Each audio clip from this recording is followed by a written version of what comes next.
started. So I want to talk about AI and adult literacy education, just because I feel like the adult ed field is slower to adopt things in education, and I feel like there's so much potential in AI. And I know that a lot of people have some some nervousness about it and reservations about it, but it really is just a tool like every other tool that we've come to use. And so I wanted to do a session to talk about that and to share some of the ways that I use AI in adult education. So our objectives for the day is to discuss what AI is and provide a basic description of how it works, to discuss the potential drawbacks of using AI in adult ed, to discuss any ethical considerations of using AI, and also to kind of explore the potential of it. Because I think, to me, I feel like people feel two things. They either feel like AI, if people who have reservations, I should say, they either feel like I'm not using AI, it's not going to replace me as an educator, or they just are nervous about trying new things. So my hope is to just kind of help pull some of that, some of the mystery out of that. So if you're one of those folks who's like, hey, what? Like, what are we even talking about? Great. I'm glad that you're here. So let's first talk about what AI is. So when I think of AI, probably the best case scenario is Rosie from the Jetsons. Remember? It's like, how do they have this machine who can do everything that a person can do? Like, she hears them, she understands them, she's able to.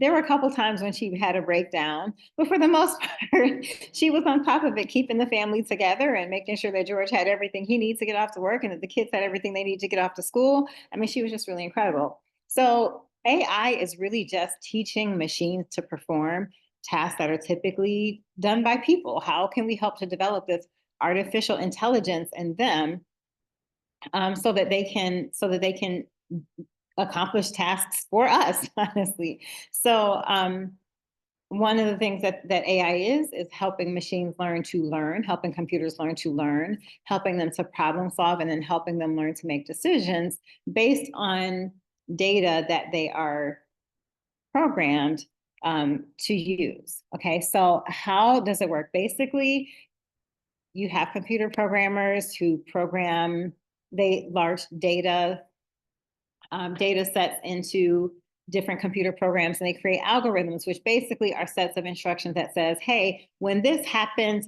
this is how you respond, or when this happens, here are a couple different ways that you can respond. So it allows the machines that we use to do some tasks that we would like for them to do. It allows them to recognize patterns. It allows them to guide decisions. So if this happens, then that kind of programming. A little bit more complex than the way that I'm describing it, but basically, just so you understand, they're programmed to respond different ways. And you see this probably on your social media feed, where if you click on certain things, then it's going to give you other things. That's AI, okay? And it's predictive. It's their way of saying, like, we can anticipate that people who have these characteristics will respond to this stimulus in this way. And it teaches the machines to respond in that way.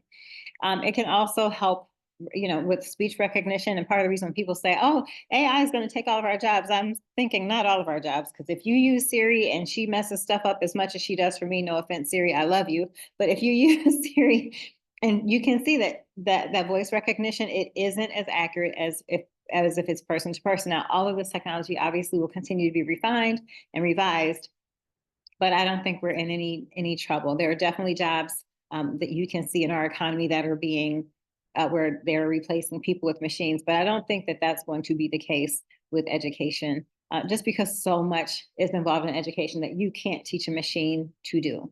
Okay, so again, these will all improve over time. So there are two different types of AI that I think we should be aware of. The first is traditional AI, and that's where we're asking machines to make predictions for us. We're asking our computers and devices to solve problems for us, and that's all great. But then there's a generative AI, which I think is what most people fear, and that's when AI is used to create new content. And so that can be new text, it can be new images, it can be new music. They can generate music models for solving problems and things like that. That's the really powerful part, I think, of AI that people are afraid of. Because again, I mean, everything that's ever been created can be used for good or for bad, right? And so I know that there are a lot of challenges, and we'll watch a little clip of a video to kind of help give an example of that. So let's talk about the drawbacks first. Let's get the negatives out of the way, because what I want you to leave with is, oh my God, I'm definitely using that tool. So let's get the negative stuff out of the way first. So the first drawback is that if we're using AI, especially if we're teaching our students to use AI in the classroom, if there's an over reliance on AI, it really does begin to become a crutch. And just like any crutch, if you have a crutch or a splint or anything for your body, if you use it too long, then your body begins to atrophy and doesn't function the way that it's designed to. So same thing happens with the brain. So if you use AI for everything, then there is a potential, especially with our students, for decreased critical thinking, because they're not solving problems themselves and getting better at solving problems because they're allowing AI to do that. Then they have less practice with problem solving, which again, it kind of, our education, the goal of education is to sharpen the saw and to keep challenging you more and more and more so that you're getting better, stronger, accumulating more skills, more strategies, et cetera. There's also less practice with, it can also weaken just basic foundational skills. So when I think about, I work a lot with beginning readers. That's who I'm passionate about helping. I feel like beginning readers don't really get a lot of attention from a lot of programs, and understandably so. I think that we don't really prepare educators to work with those really low learners. And because there's that gap there, that's who I that's who I love to work with. And one of the things, excuse me, one of the things that I noticed is that my students have learned to use AI. I mean, and even if it's just Alexa or Siri answering questions for them or telling them how to spell something. And I don't want, if you're trying to send a text message to your doctor, okay, fine, do that. But I want you to be practicing the skills that you're working on. So I don't want you over relying on AI to do all of your communicating for you. And they will. They use the text to speech so they can read their text messages, so they can send text messages. And I want them, when they're texting me, I want them to do it themselves, because now when I see your errors, I can know what else we need to work on in your instruction. So one drawback is a potential for over reliance on AI. I feel like this is, I can think back to my high school years. And I'm thinking, thank God we did not have AI. I have one particular classmate who I know would never have generated anything of his own in that day if we'd had it. There's also the risk of misinformation. It can be very inaccurate or misleading. And sometimes, a lot of our learners are very, very vulnerable. And sometimes trust sources that aren't necessarily the most trustworthy. So the risk of accurate or misleading information is major with AI, because there's not really anyone policing the way that AI works. So if I am creating an algorithm for a machine to do something, I could be drawing information or data from any sources. AI is really only as good as the data that's programmed into it. We'll watch a video that talks about that in a moment, but it can be misleading. And so it's really important. But I think that even though that is a drawback of using AI as a student, I think, well, even as a teacher, I do think that, we can ask the tools to do things for us, and we still have to fact check it. We still have to make sure that it's accurate. I would never create something from AI and give it directly to my students. I need to see it and fix things and make sure it's accurate. So it doesn't misplace or supplant us as educators. I actually think it can create teachable moments on how to evaluate information. So if you gave your students an assignment where they were to create or generate something using an AI tool, then taking the time to say, like, how do we know that this is a credible source? How do we know, where are the sources, which kind of gives you another train of thought to follow, is that when AI generates something, we don't know the data that it's drawing from. We don't know the sources that it's building off of. We don't know what was put in to generate this information. And so it's a good way to get students, again, to think about things critically, because everything that you read is not necessarily accurate, and you have to learn how to look for reliable sources. Another potential drawback is academic integrity and cheating. I don't feel like that's as much of a risk in adult education as it is in post-secondary education. But I do think, again, that we can turn that into a teachable moment of helping our students understand what plagiarism actually is and potential consequences in post-secondary when they do go. So like, if you're using AI to generate text here, you need to understand that that's not going to be an acceptable use in college, and to also let them know that colleges have tools to look at the probability that something was generated by AI, and that you can actually be failed for using those kinds of tools. So schools have policy. So again, a teachable moment as we're preparing students to transition to post-secondary education. So academic integrity isn't a potential drawback. I think it's less likely to be one in adult ed because mostly we're not asking students to generate a lot of new thoughts and ideas. And when we do, we're usually doing it as a part of a class activity, or at least for me. I may ask them to generate an original writing sample, but they're doing it in class on paper. So AI is not really playing a role in that. But anyway, that is a potential drawback. And then loss of creativity. So when you're constantly focusing on someone else's voice, you have the potential for losing your own. And also losing your own sense of perspective if you're constantly being fed by someone else's information. So just a couple potential drawbacks. Privacy and data security are also really, really big. Keep in mind that these machines are spitting out information to us, but they're also taking information in. So we have to be very, very careful about what information and data we allow them to have access to, especially, for things like, you want to upload your gradebook and here's your student's information. We have to be careful about FERPA. We shouldn't be submitting student information, especially that personally identifying information, in a format that is not secure. So just another thing to think about is just like, what information am I putting out there? It's not going anywhere. Also, if you put information into one of these systems, there's nothing to say that they won't also make that available to a third party. So I think it's just one note of caution there. Equity and accessibility will be I think this is the last drawback. And I think equity and accessibility, we all saw this during the pandemic. A lot of our students don't have access to devices, or if they do, they're not really current devices. Some of them don't have access to the internet. Some of them don't have access to either. So if the more that we're using AI, and the more AI is used generally, if our students aren't having access to that, then we're just widening the digital divide. So it's just another consideration to think of. So I want to actually just realize I'm going to have to stop sharing this and reshare it so that I can share the sound. I want to share this video by Dr. Joy on the coded gaze, because I think that it speaks to the potential bias in AI models better than I could. And she's so engaging. So I'm going to show this video. Oh, I got to come out of the presentation in a second. Okay. I don't know why that's not just opening from the slide. But it isn't. So let me just go ahead and copy that. Okay. So I'm going to start about 20 seconds in. And I think that her story and her experience is a really powerful way to think about the potential for bias in AI. So I'm going to start about 20 seconds in here.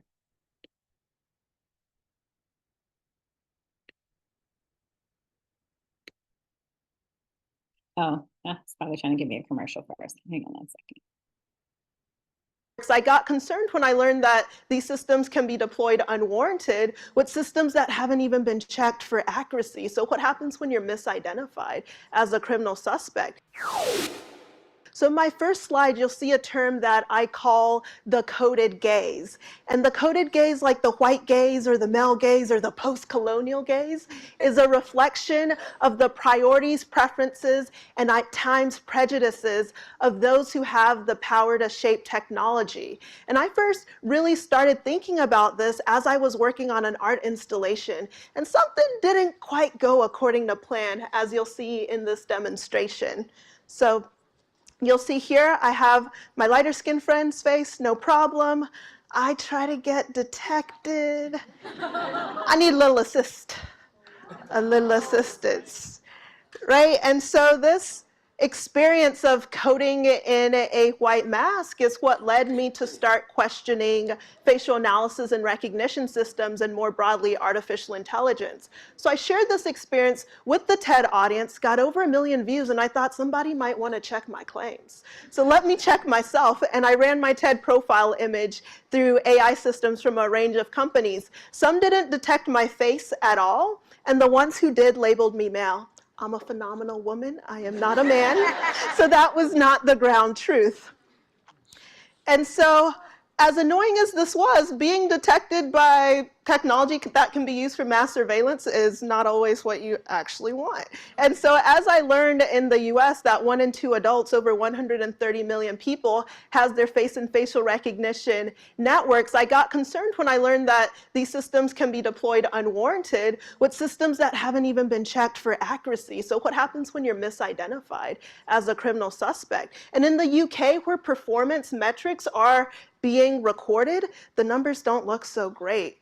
You have false positive match rates over 90%, more than 2,400 innocent people being matched with criminal suspects, and you even have 2 women who were falsely matched with men. So my earlier example has real-world implications.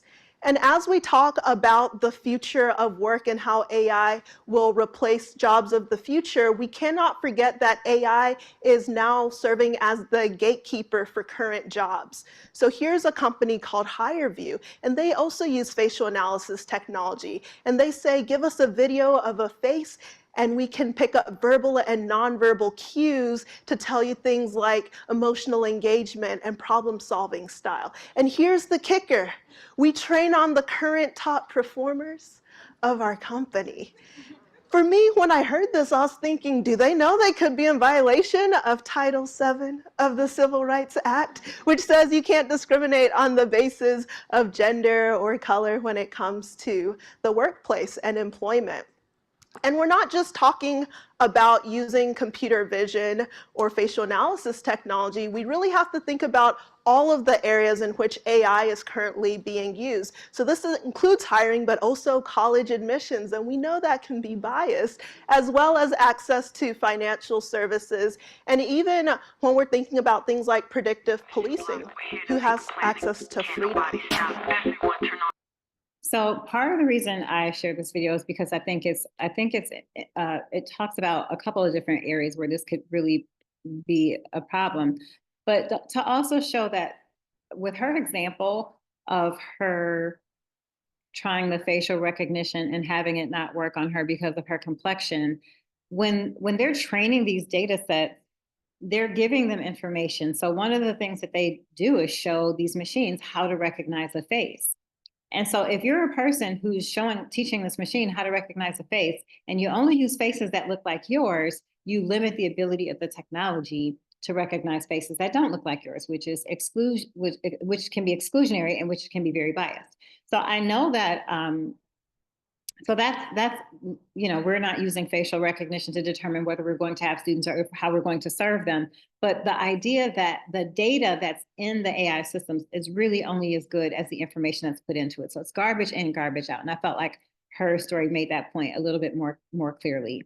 A couple of ethical considerations. Again, biased data can lead to unfair outcomes. She talked about the fact that, first of all, is it not staggering that almost half of us are somewhere in the facial recognition? I always avoid that thing at the airport where they scan your eyeballs and then tell you everything about your life. I always avoid those, but quite honestly, our information is everywhere. We have no idea what they're doing with it. So it can lead to unfair outcomes. And then it also can't necessarily account for dialect and accent differences, which I think for us in education can become an issue, particularly if we're serving students who are ESOL and have heavier accents. So will technology be able to perceive and understand what those students are saying to the extent that they do for students who are American born?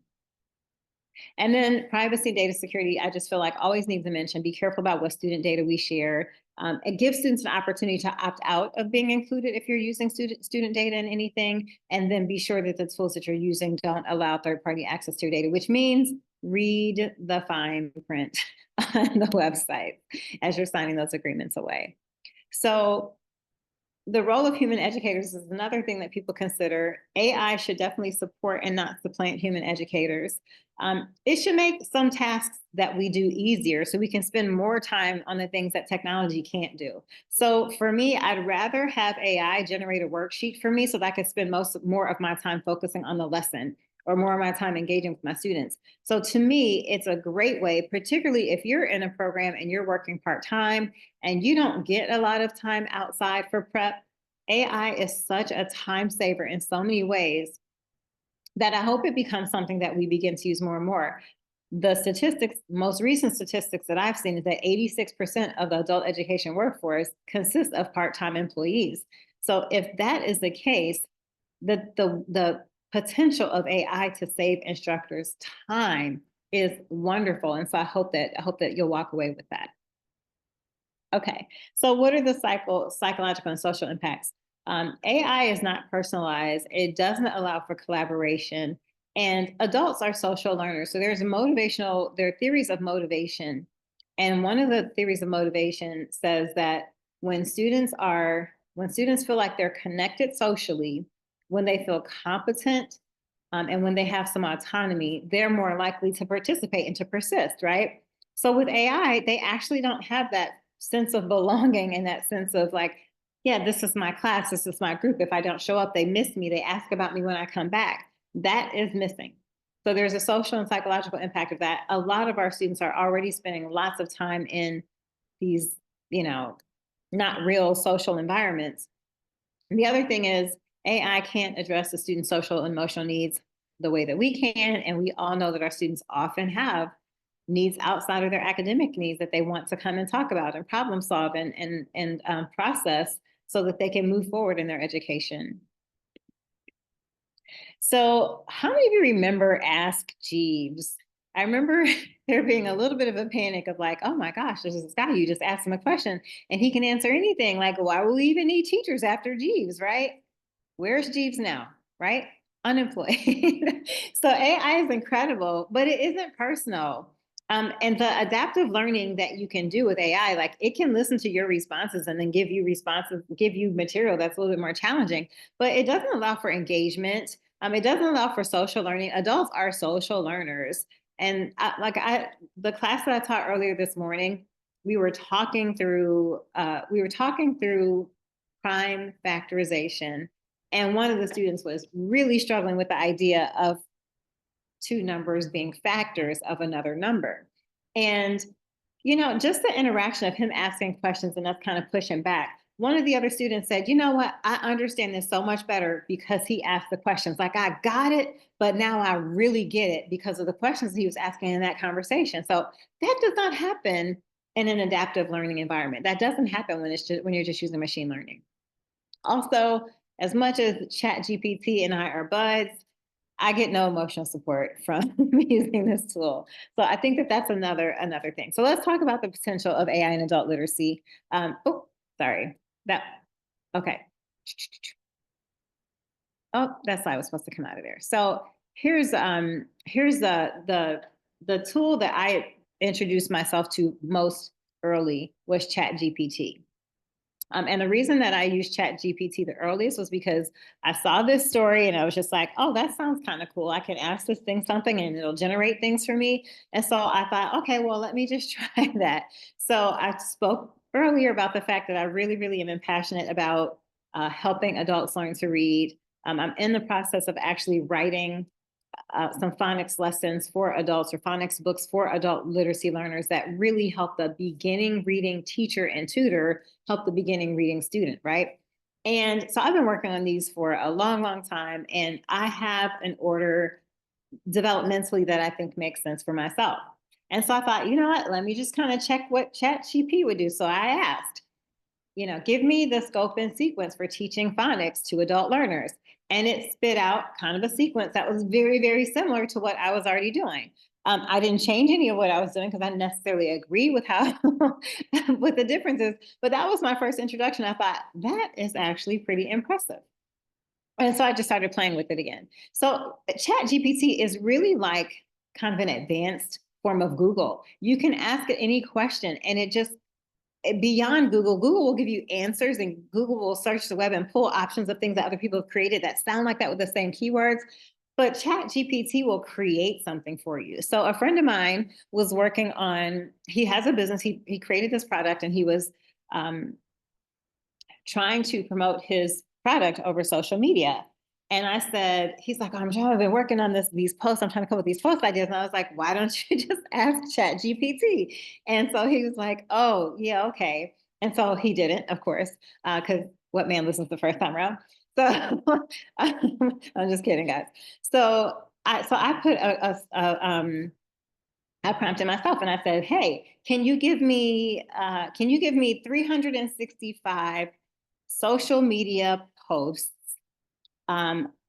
for sports bottles, for a sports bottle product that helps to encourage active lifestyles and promote hydration in toddlers, right? And with hashtags, and it kicked out 365. Like I would never write posts that sound like that, but they're very like, hey, get the next da da da da da. Don't be the one to miss out. Hydration's important. But like it literally spit out a whole year worth of posts for his social media, which it would have taken him hours, maybe even days, to generate all of those posts. And Chat GPT did it in like 5 seconds with hashtags and other suggestions. And often it'll also ask you, would you like me to organize this in a different way, or is there more information? And it really is a wonderful, powerful tool. It generates ideas, which I think is really great. It is garbage in, garbage out. So again, you have to check what's there, but it can be really, really helpful. So I'll add this last Chat GPT note, which is why I think I'm such really trying to encourage people using Chat GPT, is because so I had surgery in November, and after the surgery, like I don't know what they said to me after the surgery. I really don't even know why they talk to people after surgery, but whatever the conversation was, they sent me home with these notes. And I was just like, this is great. I don't even know what any of this means.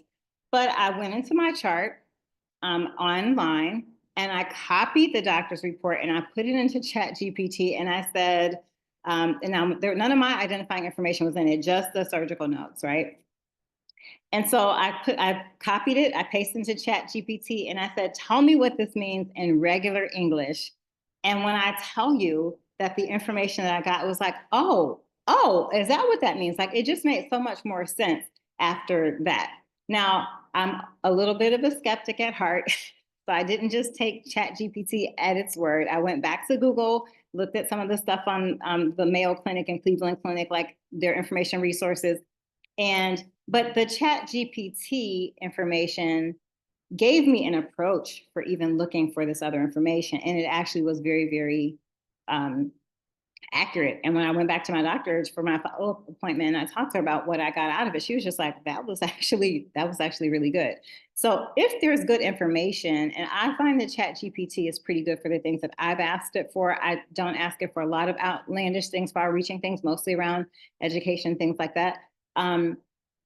But it was a wonderful tool, and I really appreciate it having. I use it all the time. So here's an example of how I've used it for adult education, because sometimes, so I don't like to use the materials in our GED books as like I like to use that as a guide, but I don't like to use that as my instructional tool, because I feel like it doesn't allow for a lot of perspectives. And sometimes you'll find something really neat online that you really want to use yourself. So what I'll do is I'll find an article that I like online. If I'll be like, oh my gosh, this is really cool, I'm gonna share this with my students when we do the unit on blah, blah, blah, right? So I will go into, I don't know if you all are familiar, but there are, you can Google readability calculator and a ton of them will come up. And with the readability calculator, you can copy text that you find somewhere, paste it into the readability calculator, and it'll tell you the complexity level of that. I should have done a slide on that. I didn't think about that. But it'll show you the complexity level of the passage that you have or the article that you have, okay? So in the past, I would try to find articles on maybe 4 different topics. So for example, like the one I use the most often is the one I did one on the Civil War. And I was looking for documents because my students were at different levels. So I was looking for different documents, but I was also looking for different perspectives. So I found the Confederate soldier's diary. I found an excerpt from a Union soldier's diary, an excerpt from a Black soldier's diary, and an excerpt from a slaveholder's widow's diary, all about abolition, right? Like freeing the slaves. And I picked them because they were all at different grade levels, and that was great. But sometimes when I'm looking for content, it's hard to kind of adjust them. So before AI, what you would have to do is you would have to modify the passage yourself. So I would go into this passage, and if I wanted it to be a more complex passage, I would have to make compound sentences, increase some of the vocabulary, use more complex vocabulary, so change some words out. If it was a complex passage and I was trying to make it go to one that was a little bit more simple, I might have to simplify some sentences, so break some compound sentences into simple sentences and reduce some vocabulary and things like that. Well, not anymore. With ChatGPT, I can say, hey, increase the complexity of this passage to a 12th grade level. And they'll say, sure, just drop the passage here. I'll elevate its complexity to an 11th grade level. So this passage, which they rated as a 6.5, which the readability calculator rated as a 6.5, put it into ChatGPT and got an 11.4. It literally seconds. I can't tell you, I will never get the time back that I spent modifying passages for complexity. So I think it's great to find different sources that are at different levels, because then your students are all coming in with different information. And, you can have, one group focus on becoming experts on this article, and this group focuses, and they don't necessarily know that you're giving them different complexity levels. They just know that they have different perspectives. So then when they come all together, they've learned about the Black soldier, the Union soldier, the slaveholder's widow, the Confederate soldier. They've learned about all of those different perspectives. Interesting thing about that lesson, not related to AI, is that every person's diary said that they were doing the will of God, right? And so my students are like, wait a minute. Hey, the Confederate soldiers think they're doing the will of God. So do the Union soldiers. How is that possible, right? Black soldiers want to be freed. Slaveholders' widow feels like if they're freed, they won't be able to provide for themselves. Both think they're doing the will of God. Isn't that interesting? So I like the idea of that. However, if you have one passage that you really, really want all your students to access, this is a great way to modify it. Now, this one was on the Puritans and the Pilgrims and religious freedom. And so there's a lot of stuff in it, but I would also say that, again, if you do this, you may not want to use exactly what you get out of it. You want to make sure that you read through and that you're in agreement with everything, that it feels accurate, that it, make sure how it matches what it is that you're teaching. Okay, so just really quickly, I want to, before I go to the next slide, I just want to get a sense, have any of you used ChatGPT for anything yet? Now, the other cool thing about ChatGPT is it's a phone app as well. So I will plop a question into ChatGPT in a heartbeat, because I just think it's such a cool, like, it's better than Google. I never thought I would say something was better than Google, a technological was better than Google. It really, really is. Okay. Any of you using it? I don't see anything. Can you put it in the chat in Whova? I don't think the webinar chat will work, so I'm looking. I see some folks in the Q&A. Okay, perfect. Oh, the chat is disabled in Whova too? Okay. All right. So I hope that if you have not, okay, so Elizabeth says yes, has used ChatGPT. I think it's a phenomenal tool. There aren't even limits so I can do. Okay, Elizabeth says I like Claude. Okay, excellent.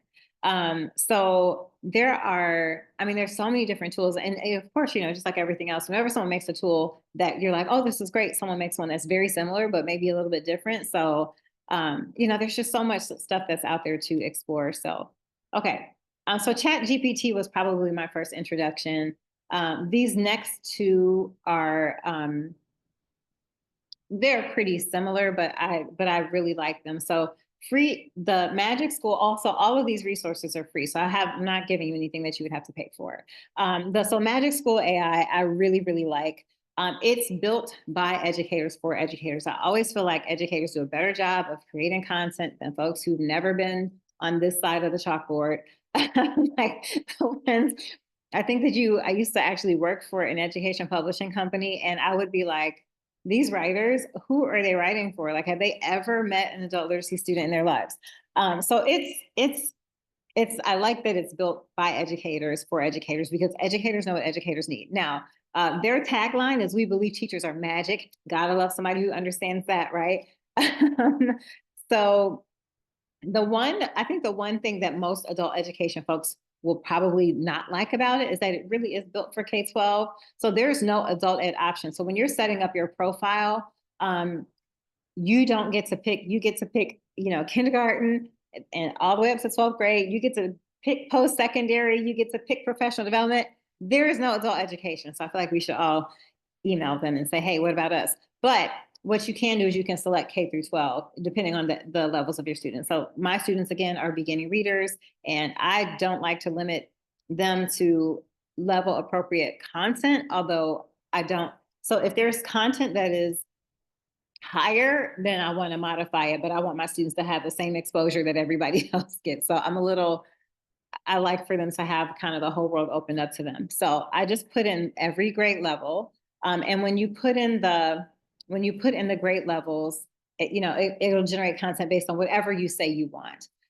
They always suggest the 80-20 rule, which I think is another thing. So the 80-20 rule for AI generated content is that 80% of it you keep, 20% of it should be you generating some of your own stuff. So proofing it, modifying things. I like that they suggest that 80-20 rule. One of the cool things that they have is a rubric generator. And so with the rubric generator, so if you're grading something and it's just like, it's really, it's like for essays, if you want a way to grade essays, you can actually put in the standards for adult education and create an assignment, and it'll generate a rubric. So that makes it easy for you to score that assignment. So in other words, I'm sorry, hang on a second. There's another comment here. I want to make sure I'm not missing a question. Okay. All right. Okay. So it'll upload a rubric for you, which will allow you to see and students to see, here's how many points you get if you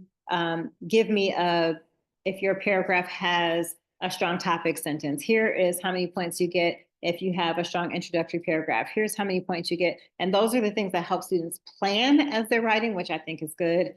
There's research by Fogel and Airy that says that novice writers don't spend any time planning. So a rubric for a writing assignment to me is a great way to get students to really plan, because they're thinking, if I want all these points, then I have to do all these things. And so then they have to plan where they're going to put those things into their writing. Just a little aside. They can tailor materials to handouts that you upload. So if I don't know about you, but when you've been working in the field a while, you have certain things that you just really, really love to use. So you can upload PDFs of materials that you've used, and they'll tailor any of these materials on the website to what you've uploaded. You can add a YouTube link if you really like something, and it generates questions about the video. For me, that is I really like doing that because, I can generate questions from a video, but I like to be able to have opportunities for that, because with my learning, sometimes I teach in a hybrid classroom. And if I have learners who miss class for something, I like to be able to give them other content. And so if I can do a video and put questions, I will give them seat time for finishing that video and generating questions. So I don't have to generate new questions, because I can put the YouTube video in Magic School AI, and it will generate questions for me. And so I kind of use that as an exit ticket, a way of proving that a student has used this content, so that I can give them credit for the seat time that I would think it would reasonably take to watch the video, to answer a couple questions, etc. And then the other thing is there's a song generator, which so I like the song generator, which means that you can ask it to give you a song about the Revolutionary War to the tune of, We Are the World, or I don't know why that song was the first one to come to my brain, but you can ask it to do that, and it'll create lyrics for you. Now, I didn't love the results when I tried it, but I thought it was an interesting tool to use. And my students were like, okay, you know, but it was interesting and it was a conversation piece and they still were able to learn some things from the lyrics. So I think there are things like the steps for rounding. I've created songs myself to teaching my daughter how to round. So I think that sometimes that can be a fun way to do things. The one that I did, I think maybe my topic and the song I picked weren't really a good match, but that's an option that's there. So I'll just give you a quicker, get a chance to look at some of the other things that they do. So there's a text rewriter. You can rewrite text however you want. Can you write this in Elizabethan language, right? So you can do anything that you want with this language, and it really is kind of neat. Worksheet generators are good if you can, you know, if you're going to put in, you can say, hey, listen, I'm looking for a worksheet that's focused on what I'll say too is what I like about AI is that, you know, sometimes when you're using Google for something, it can become like a scavenger hunt. And the thing about AI is it kind of spits out exactly what you want and you can just modify a lot, but you're not going link after link after link after link after link to see if this is what you want.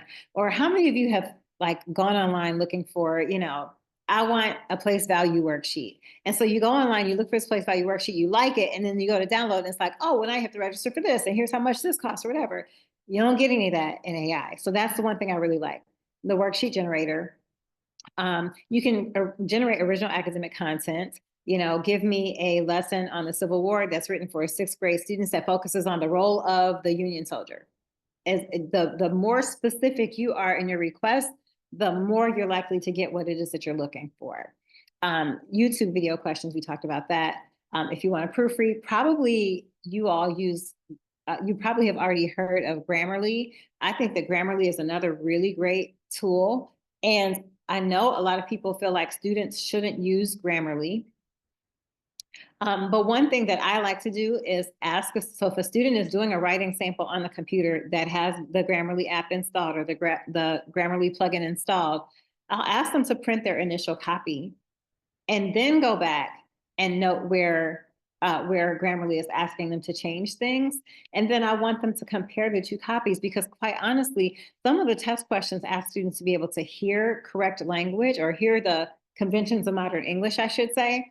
And if they're not used to hearing it and if they're not used to seeing the difference, they won't know the difference. And so I know a lot of people feel like that's cheating, but I feel like it can actually be a teachable tool. And I think it's good for students to hear the difference between what they originally wrote and what that you guys have probably done this already too. You write something, you think it's great, you give it to someone, they proofread it, you make any changes and edits, and then you're like, oh my gosh, I can't even believe I wrote this. It gets better. Students need to have that experience as well. And they also need to know that we revise writing just like they revise writing, right? There's also research that talks that there's also research where there were 3 groups of students who spoke Black English vernacular, African American English vernacular. And the 3 students, the first group was told that they were making errors. The second group was told that they were making errors, and they were also told the actual rule. And the third group was told that they were making errors. They were told the actual rule, and then they were coached and supported through correcting errors in their own writing. And obviously, the group that had the most interaction with that content, they were told that there were errors. They were shown how to make the correct. They were introduced to the rules, and then they were shown how to make the corrections. Obviously, those students carried those further. So to me, that's a great opportunity to just make this more of a teachable moment for your students. You can create images. Now, that's the one creepy thing to me about AI is that the images and videos that these things create, sometimes it's hard to tell if it's AI or if it's real. And I think that that's going to become, I think that's going to be a problem in the future because they can literally create a video of it where it looks like anyone is doing anything, and just you can imagine the potential for harm that can cause. So I don't know, the image generator I don't really use very much, but I just feel like that's the one. Like I'm not afraid of AI, but I do feel like the image and video generation from AI has a potential for danger because I've seen there's a video that someone put out where it's like, you know, all of these political figures Hillary Clinton, Kamala Harris, Donald Trump, Putin, Obama, like all of these people, and they're all like dancing or carrying weapons through this grocery store or whatever. Like some of those images, like it's incredible to me that they can take your face on someone else's body and movement. Like it's crazy. So there is an image generator, which I think honestly, if you're working with students who are doing creative products, that image generator can be good because they're asking it to create something that doesn't necessarily exist. They're not using someone else's intellectual property, even though it isn't technically theirs since the AI is generating it. So that's another idea option. Lesson plan generators, you can put your standards in, it generates a lesson plan for you. Creating informational text, customize whatever informational text you want. We talked about the rubric generator. You can put questions in that are focused on the text that you input. There are all kinds of things that you can do. Creating multiple choice quizzes. One of the tools I was going to share with you all, but I took out it's called Diffit. And Diffit is DIFFIT. It's a tool to help you differentiate the level, the complexity level, but Magic School AI does that for you. So if you want to take a reading passage and say, hey, this is an 8th grade reading passage, can I get it at a 6th grade level, at a 10th and a 12th? And then I can give all of my students the same passage, but at different levels of complexity that are appropriate for them. Generating professional email, summarizing text. That text summarizer, I feel like is going to get some college students in trouble. Like, I didn't really read it, but I had this AI thing summarize it for me. So there are things I'm missing. Text translators are also really good. I use them for my own language learning. All the AI tools related to language, I love them and I use them. Okay, hang on a second. There's one more question. I can email the slide presentation and I also plan to upload it into Hoova. So let me just get this really quickly because I don't want to lose it.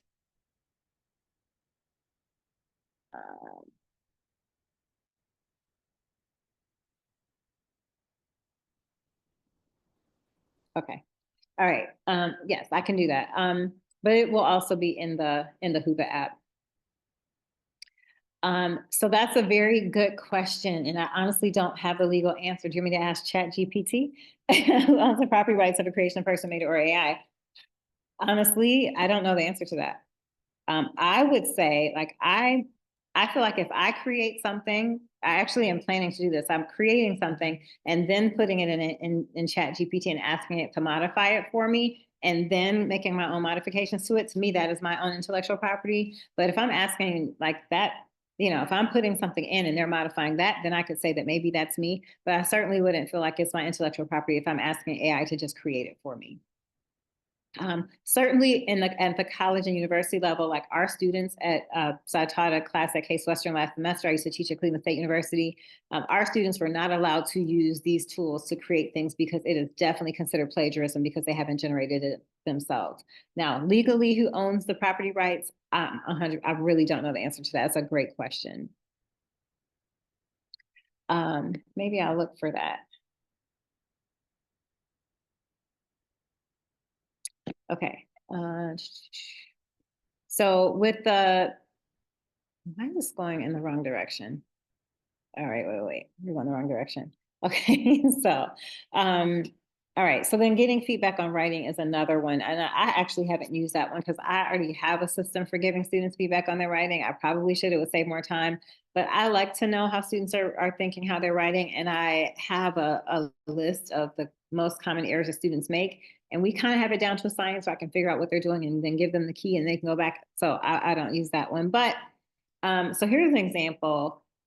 Working on asking Magic School AI to generate a worksheet, just because I know that we kind of live and die by worksheets in adult education. But can you give me one that talks about prime numbers versus composite numbers at the 4th grade level? You ask it to generate it, and it gives you a worksheet. Now, once you scroll down the page, there's also a sheet with the answers. And some of the tools actually give you answers with explanations for why the answer is the correct answer or why it isn't the correct answer.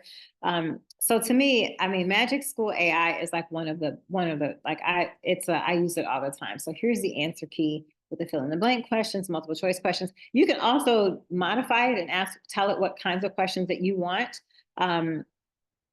which I think is really cool. If you're not really a big fan of true false, you don't have to include true false questions. And it's really, this is a tool that I like, that I use, that I try to share with other people. Another very similar tool is Conmigo. And the cool thing about Conmigo is you probably recognize KHAN, right? It's similar to Magic School AI, but it connects with Khan Academy. So you can tailor what you put in to particular Khan Academy lessons that your students are using. So I would definitely, I would definitely recommend checking this one out as well, because there are certain things that Conmigo does that that Magic School AI does not do. And so there's always there's always an improvement on something, or the way that someone things that they also offer. So like one thing is an exit ticket, like something that when the student finishes this activity, they can do this. And this is how I said that I use the YouTube video question generator as an exit ticket for my students who miss a class and want to still get the content. Or, there's still like ways to make it relevant. I really like this one. So you can link lessons to the students' lives, which I think is a cool one. There's a school newsletter, which is not in Magic School. So just there are lots of different things that are and both, like these, what I'm showing you is just a small sample for both of these tools. They both have really, really exhaustive list of things that they can do. The fun class summary poem, I think, is a really cute idea. The IEP assistant, again, that's more geared for K-12, but I think sometimes you can use that just to kind of see like if you know that the student has this particular set of struggles, like what are some recommendations that AI has for modifying lessons for those students, which is great because we don't have the benefit of having this whole cross-disciplinary team with a speech pathologist and a counselor and whatever. So it's kind of a nice way to get a sense of like, what else can you do for a student who has particular struggles. The last tool that I'm sharing is quizzes, and I like this one too. So they ask you, what are you teaching today? They have all kinds of things that are, you can create assessments, you can create lessons, you can create interactive videos. And so they ask you, what are you teaching today? All of these are free. They take like maybe, your email address and a password to set them up. They're usually pretty, they're all pretty easy to use. They're very, very intuitive. So if you're someone who's, a little bit nervous about using technology, they're very, very easy. And, it takes nothing to get it. And you can't really mess it up. You put something in, you don't like it, you just refine your prompts and put it back in there. So it really can be, I don't know. I think it's a great tool, and I hope more teachers start using it because it does cut your time down a lot. I remember when I first started teaching, I had colleagues. So I taught 15 hours a week, and I got 5 hours of prep time. And I would spend so much more time prepping for my students and trying to use shortcuts like, oh, I want to connect this lesson and make it more relevant to them. So let me find an article on Twitter. Like, let me just put religious freedom in Twitter and see what comes up, and then find a news story that I connect to my students.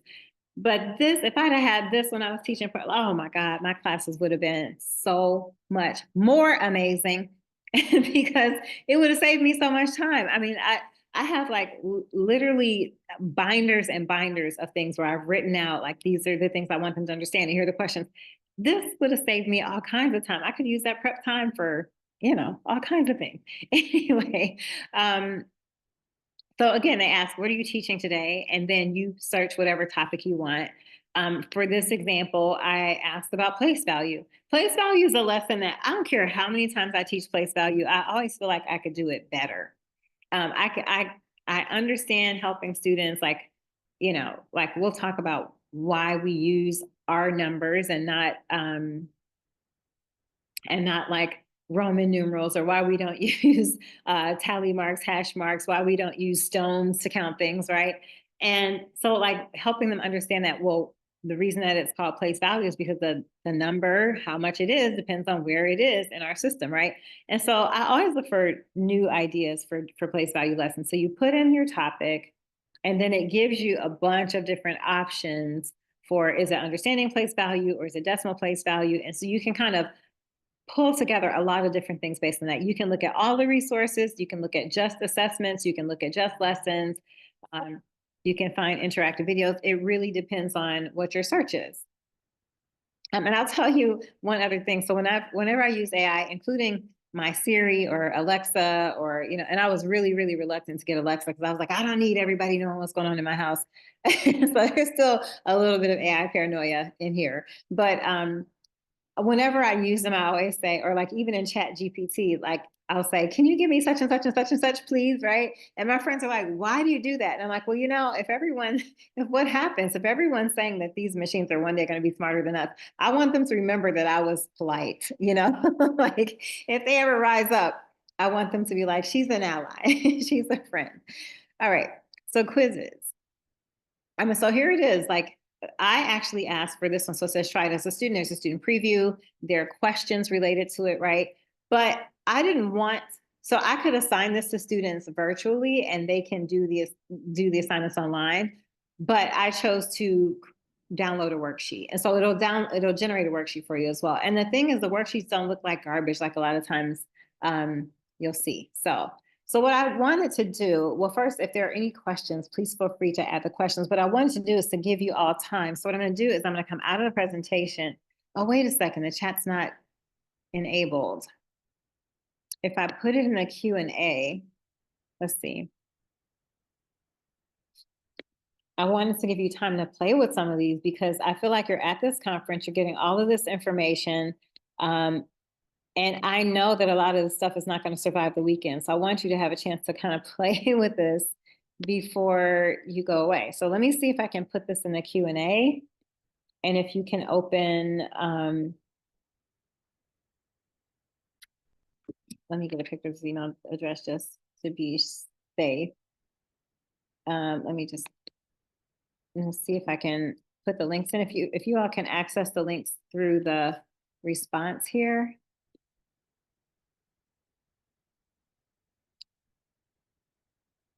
So you have to look under the answered tab. So you should have Q&A open, answered, and dismissed. So under the answer tab, can you all see those? Let me go back to my hoopla so I can see if you can see that.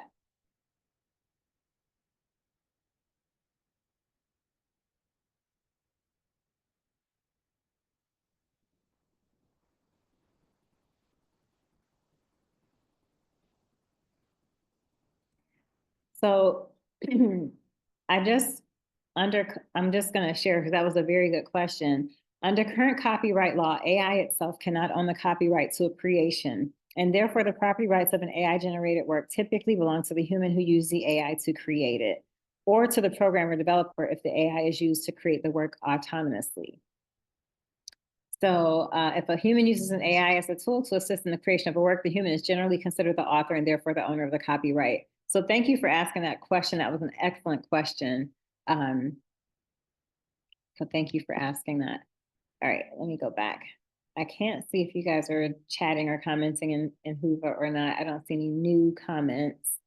But I wanted to give you time to play with these. So let me see. And you all can't, your chat's not enabled.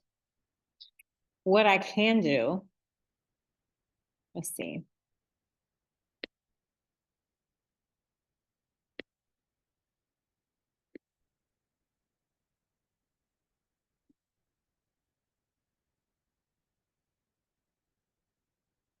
Okay.